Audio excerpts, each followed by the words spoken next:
every day, 15 minutes. Here we go. We're going to be fast paced. All the slides are in the community called Microdosing AI in school. So you can see all the prompts, you can take your time. But my job is to deliver the value every day in 15 minutes. So let's get started. I'm going to take a look at today's presentation from day one. And in the day one presentation, you're going to see setup, ChatGPT. Every version is different, but they all work the same way. So the version we're looking at is 5.5. Again, whether it's version 6, version 7, what we're learning today, the basics will apply to whatever version of ChatGPT you're using. We're creating your personal AI operating system. We're going to take all of your wisdom, all of your knowledge, everything you've learned in your life, and we're going to supercharge that with AI. We're going to do that by using the connectors that AI allows us to connect, all the data sources we can connect. We're going to take all the memory, and we'll talk a lot about memory in the project. We're going to give it tremendous context, and we're going to learn how to prompt like experts. So all of that is going to happen in the next 15 minutes. You're going to go from absolute beginner to you'll probably go from the 90 percentile to the top 10 percentile just in the first day. So here we go. So on the second slide, what you're going to see is we're going to start doing the memory features. So inside of ChatGPT, we've got your operating system. And the way you create this operating system is to give it the data. You've got to give it all of the information about you. So the way to do that is to train your AI just like you train a new employee. My daughter recently got a brand new job at Restoration Hardware. Every day for the next 12 weeks, she's going to be learning everything. And then every single day, they do 2 meetings for the company and they're imparting wisdom, ideas every day. You have to do the same thing with your AI. The difference is the average employee lasts 2 to 3 years. Your AI will be with you for life. So everything we're doing today in ChatGPT is transferable. You can take that data, put it into Claude, to Gemini, Perplexity, Grok, whatever AI you want to use in the future. But all of the base learning, all of this information that we're pulling from our brain, giving to the AI, it's transferable and it gets better and better. But you've got to train your AI. This is why we're committing 15 minutes every single day to this process. So let's take a look at what we're going to build today. In 15 minutes, we're going to turn your personalization settings on, which is the memory, the custom instructions, the chat history. Why is this critical? Every single time you use any AI, it's going to first read all the custom instructions, read all the memory, see what you've got in your memory. It's going to look at your chat history. It's going to look at your preferences before it ever gives you the output. Most people, I work with some of the top CEOs in the world, I look at their phone, I look at ChatGPT on their devices. They've got nothing set up for person. They haven't done any of this. So that's why they're getting mediocre results in AI. Most people are. We're going to turn that on. The next thing is we're going to connect all of the data sources you already have. So if you have a CRM, we're going to connect it. Use email. Let's say it's Gmail. We're going to connect it. Use Outlook. We're going to connect it. Use Google Calendar or Outlook Calendar, iPhone Calendar. We're going to connect all of your different data sources that you already use. You trust them. And we're going to give that to the AI so it can learn us, learn all about us, and give us expert advice. Next, we're going to create dedicated project files. And I'm going to explain why these project files are so mission critical for every area of your life, from health to business, to personal, to family, to your home, your car, everything is a living, breathing project file. And we're going to explain why these context files are so important. And we're going to end off today with some daily prompts that you can use and some weekly. Again, for those of you that don't know, all of this information, all these presentations, all the prompts, everything I talk about, it's in our school community called Microdosing AI. So with ChatGPT, there's a free version that 900 million people use. There's paid versions. I absolutely recommend everybody get to a paid version. It could be the $20 version. It doesn't have to be the 100. It doesn't have to be the 200, but at least pay the 20 bucks. Why is this important for all the AIs we'll talk about? Because there's way more capabilities and you can use it more. If you're not willing to invest $20 in yourself, this course is not for you. If you think that your Spotify is more important, or your YouTube, or your Netflix, your Amazon Prime, or your Apple Music is more important and you're willing to spend more money on that than supercharging your life, I can help you. Will all of the things I'll teach you work with a free version? But is it really making you superhuman? No. So pay the 20 bucks. Next, we're going to turn on the personalization settings. So in ChatGPT, You're going to see where there's a picture of you or at least your name, and you're going to scroll down to where it says personalization. And this is when you want to just personalize it. So you're going to put your style and tone. There's different options, characteristics. Again, all of these things you can say, do you want emojis, not emojis? The important one is called custom instructions. The custom instructions are where AI is being told exactly how you want it to act. So I'll just give you an example. And again, we have some examples in the slides and you can create your own. But I've spent a lot of time on this and I think it's super important because before you ask AI anything, it reads your custom instruction. So here's mine. Act as Roman Bodnarchuk's AI chief of staff, prompt engineer, operator, editor, researcher, strategist, and revenue partner. Help Roman build N5R.ai into the top AI agent agency. Scale wisdomclone.ai. Grow 10xai.news, microdosing AI, strategic AI coach. It basically got all the business objectives I have. Prioritize revenue, qualified leads, AI first systems, execution speed, premium positioning, reusable assets, turning ideas into workflows, offers, articles, podcasts, emails, SOPs, automations, or agents. I'm reading this to you because I want you to trigger some ideas that you might want to add in your custom instructions.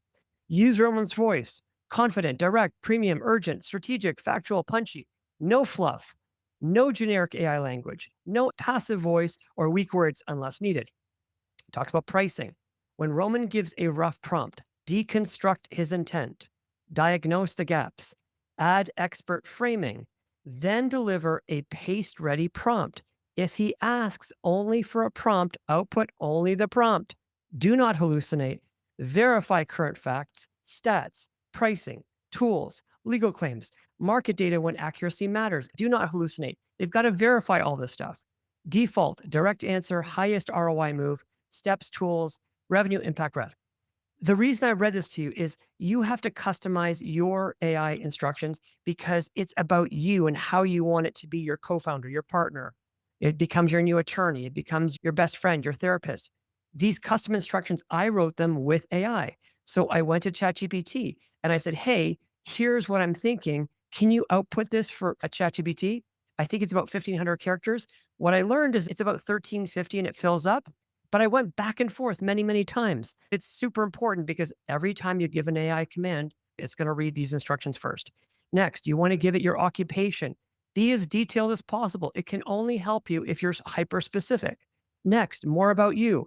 Again, you've got about 1,350 characters here. Be really specific. When you click on manage memories, it's got a list of memories that it has on you.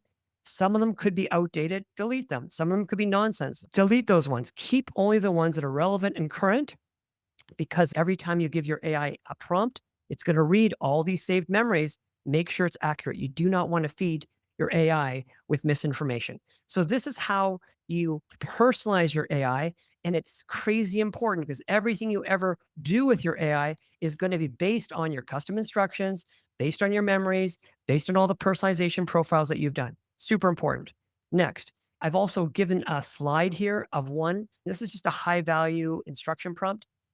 All of these prompts must be customized to you, but at least you've got something to work with because most of you have nothing in these. When I look at your settings, you have nothing. So something is better than nothing, but I would recommend take a sample prompt, run it through ChatGPT and work with it. Hey, that doesn't really make sense to me. What about this? What about that? And AI is going to help you create the custom instructions that you need, the custom personalization settings that you need. Next, connect every useful data source. AI has read every book, every source in the world, but has it read your 300,000 emails? No. Has it gone through your 10,000 Google Docs and Google Drive? No. Does it know everything about your company? No. Does it know all your medical records? No. Does it have all your CRM history? No. You've got to connect that. So this is all new. We didn't have this like 6 months ago. So now with ChatGPT, there's a connector and you can see all the logos you're familiar with, whether it's Gmail or Outlook or whatever the different companies that you trust with your data, you can now connect it. Because once you connect the data, your AI becomes a superpower. So connect all of your data sources. I'll just give you an example. I've been using HubSpot for 12 to 15 years. I thought I was really good at it.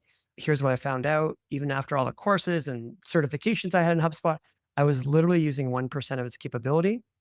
Once I connected HubSpot, my CRM, into AI, I was able to discuss with AI, here's my goal, here's my plan, here's what I want to do. And it was able to go into HubSpot and do things I could never as a human do. It was unbelievable. And I do that with Canva. There's a software called HeyGen. It can literally go in and create a personalized video of me, and it can do that for like 95,000 people. Like I can create a personalized video for 95,000 people. Like this is the crazy part. Things that humans, maybe they could do 95,000 personalized videos, but it might take 10 years. So this is what AI can do. It can do anything, but you've got to link it to all the sources of data that you already have. Trust me, you have a lot of accounts. I don't know if it's Google Drive, Gmail, Google Calendar, Notion, Dropbox, GitHub, Canva, Zoom, HubSpot. I mean, there's a million tools that you're already using. You want to connect it. That's how you make your AI a superpower. Next, dedicated project files.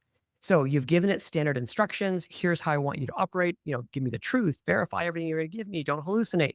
Those are your custom instructions. And now you've connected all your data. Now what you want to do are create custom projects. These project files are the same in ChatGPT, same in Claude. A bunch of other AIs have the same item. These are not the project files that you've thought about, like in your office. Most filing systems are just a place to die. They're like the morgue. This is different. This is living and breathing. So if you set up one for your work and you upload all of your relevant work documents, so imagine you're writing proposals for your company, but imagine you're able to upload thousands of proposals or decades of proposals or years of proposals. And then you ask AI to create a new proposal.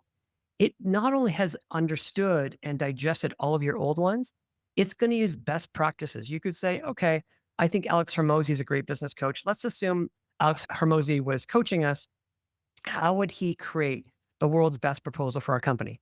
Well, all of a sudden, it takes all of your data from your company, all of your best proposals, and it takes it to the next level. Or you could say Brian Tracy or be Michael Porter from Harvard. But whatever expert you want, based on that data that you put in that project file, you're going to get unbelievable results. I'll give you another one. Let's say it's relationship. You can put all of your relationship information. Maybe it's all these text messages you've had with your spouse, your partner, whatever it is, your children. And then you could give it context. You could say, the author of John Gray, you're John Gray. You read, Men Are From Mars and whatever that book's called. So you are like this expert on relationships based on all the data I've given you. Here's all the emails, here's all the text messages, etc. Give me some advice. And now you've got like the world expert on that subject giving you expertise. Same with legal, same with financial, same with accounting, same with health. Let's talk about health. Last week, the Mayo Clinic, which arguably is the best hospital in America, I've been there. I think it's unbelievable. I'm not the only person that thinks Mayo is the best, but Mayo Clinic created an amazing study. They released it, and this is wild. They said that AI was able to diagnose certain cancers 3 or more years before they were. So what happens, all medical institutions, they have to wait until you develop a tumor. And at that point, in a lot of different cancers, it's too late. I mean, a lot of like pancreatic cancer, you're at stage 4, it's too late. It can't really help you. So if AI is able to diagnose you with a cancer, I'm just using cancer as an example, 3 or 4 years before, they can actually treat it, they can fix it, they can cure you. This is wild. So this is Mayo Clinic telling you that they took all of the data from patients 3 years, 4 years before they were able to detect cancer, and they ran the same information through AI. I believe they use Claude. They were able to detect it years early. This is life and death, guys. But your family doesn't have to suffer. Your kids don't have to suffer. People you love don't have to go through the typical aging process that we all just assume is going to happen to us. We live in a new age. When you have a project file with all of your health records, not only does it understand all of your tests, your lab work, all your x-rays, overlaying that with billions or trillions of other data sources, millions of scans it's been able to digest and able to look at yours and give you expert advice that no human doctor can. This is why AI is becoming your healthcare provider, why it's becoming your lawyer, why it's becoming your accountant. In every aspect of your life, when you connect your data, overlay that with what AI has, you're literally a superhuman. So we've hit our 15-minute mark. Very excited about day 1. You've got to do your homework today. Super excited about day 2. We'll see you tomorrow morning, same time. Again, this is about you training your AI to become superhuman. See you tomorrow.